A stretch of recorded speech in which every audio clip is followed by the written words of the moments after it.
Friends, Hanuman ಗಡಿ ಬರ್ತಾ ಇದ್ದೀವಿ. ಬೆಳಗ್ಗೆ ಎದ್ದು ನಾವೀಗ ಬೆಳಗ್ಗೆ ಎದ್ದೆ ಇಷ್ಟು ರಶ್ ಇದೆ. ಇನ್ನು 6 ಗಂಟೆ ಅಷ್ಟೇ. ಹನುಮಾನ್ ಗಡಿ ಕ್ಯೂ ನಿಂತ್ಕೋಬೇಕು. ಹನುಮಾನ್ ಗಡಿ ಆದ ನಂತರ ರಾಮ ಜನ್ಮಭೂಮಿಗೆ ಹೋಗ್ತೀವಿ. ನಿನ್ನೆ ಕನಕ ಮಹಲ್, ದಶರಥ ಮಹಲ್ ಎಲ್ಲ ನೋಡಿದ್ವಿ. ನೋಡಿ ಎಷ್ಟು ಕ್ಯೂ ಇದೆ.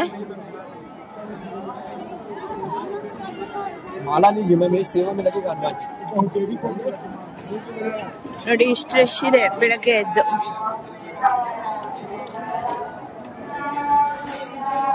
ಕ್ಯೂನಲ್ಲಿ ನಿಂತ್ಕೋತೀನಿ. ಅಲ್ಲಿ ಒಳಗಡೆಗೆ ನಮ್ಗೆ ಅವಕಾಶ ಇಲ್ಲ ಅನ್ಸುತ್ತೆ. ಏನು ನೋಡ್ಬಿಟ್ಟು ಅವಕಾಶ ಇದ್ರೆ ನಿಮ್ಗೆ ತೋರಿಸ್ತೀನಿ ದೇವ್ರನ್ನ ಕೂಡ.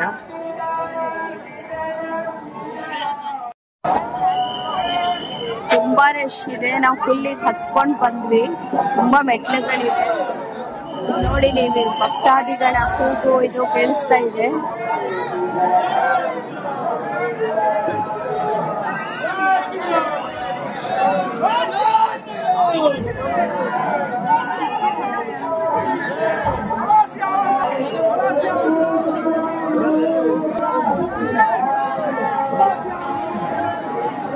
ಇನ್ನು ದೇವರು ಕಂಡಿಲ್ಲ.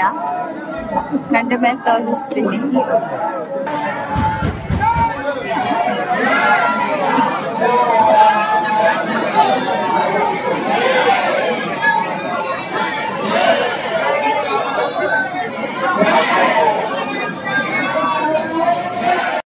ನೋಡಕ್ಕೆ ಒಂಥರ ಬೆಳಗ್ಗೆ ಎಷ್ಟು ಚೆನ್ನಾಗಿದೆ ಅಂದ್ರೆ ಎಲ್ಲ ದರ್ಶನ. ಹನುಮಾನ್ ಗಡಿ ಇದಾಯ್ತು. ರಾಮ ಮಂದಿರಕ್ಕೆ ಹೋಗ್ಬೇಕು.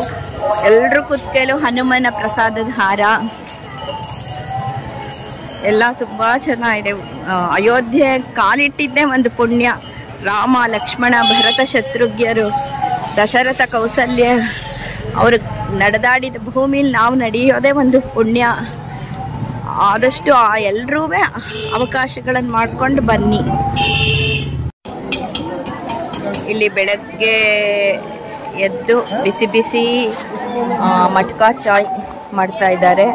ನಾವು ಹನುಮಾನ್ ಗಡಿ ದರ್ಶನ ಮಾಡ್ಕೊಂಡು ಬಂದು ಮತ್ತೀಗ ರಾಮ ಜನ್ಮಭೂಮಿಗೆ ಹೋಗಬೇಕು, ರಾಮ ಮಂದಿರಕ್ಕೆ. ಅಷ್ಟರಲ್ಲೊಂದು ಟೀ ಕುಡಿಯೋಣ. ಇಲ್ಲಿ ಕಾಫಿ ಮಾತ್ರ ಎಕ್ಸ್ಪೆಕ್ಟೇ ಮಾಡಬೇಡಿ. ನಮ್ಗೆ ದಕ್ಷಿಣದ ಥರ, ಕರ್ನಾಟಕದ ಥರ ಕಾಫಿ ಮಾತ್ರ ಖಂಡಿತ ಸಿಗೋದೇ ಇಲ್ಲ ಇಲ್ಲಿ. ವೆರಿ ಲೈಟ್ ಮಿಲ್ಕ್ ಒಂದೇ ಇರುತ್ತೆ ಅನ್ಕೋಬಹುದು. ಅದಕ್ಕೋಸ್ಕರ ಟೀನೇ ಕುಡಿಯೋಣ ಅಂತ ಬಂದಿದ್ದೀವಿ.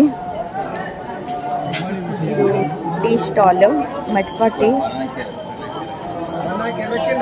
ಕಾಫಿ ಚೆನ್ನಾಗಿತ್ತ ಅಕ್ಕ? ಇಲ್ಲಿ ಕಾಫಿ ಎಕ್ಸ್ಪೆಕ್ಟೇ ಮಾಡಬಾರ್ದು.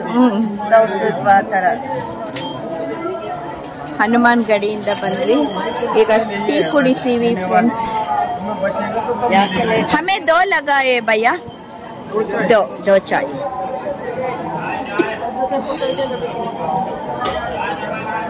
देखिए ನೋಡಿ, ಗರಮಾ ಗರಂ ಚಾಯ್ ಕೊಟ್ಟಿದ್ದಾರೆ. ಟೇಸ್ಟ್ ಹೇಗಿದೆ ನೋಡಿ ಹೇಳ್ಬೇಕೀಗ. ಪರವಾಗಿಲ್ವಾ? ಚೆನ್ನಾಗಿದೆಯಂತೆ. ನಾನು ಕುಡಿತೀನಿ ಫ್ರೆಂಡ್ಸ್. ನಮ್ಮ ಕನಸಿನ ಯಾತ್ರೆ, ನಮ್ಮ ರಾಮ ಜನ್ಮಭೂಮಿಗೆ ಒಳಗೆ ಬಂದಿದ್ದೀವಿ. ಪೂರ್ತಿ ಒಳಗೆ ಹೋಗ್ಬೇಕು. ತುಂಬ ಜನ ಇದ್ದಾರೆ. ಈಗ ಸ್ಲಿಪ್ಪರ್ಸ್ ಎಲ್ಲ ಬಿಟ್ಟು ಹೋಗ್ತಾ ಇದ್ದೀವಿ. ಎಲ್ಲಿ ಯಾವ ಥರ ಕ್ಯೂ ಅಂತ ನೋಡ್ಕೊಂಡು ಹೋಗ್ತಾ ಇದ್ದೀವಿ.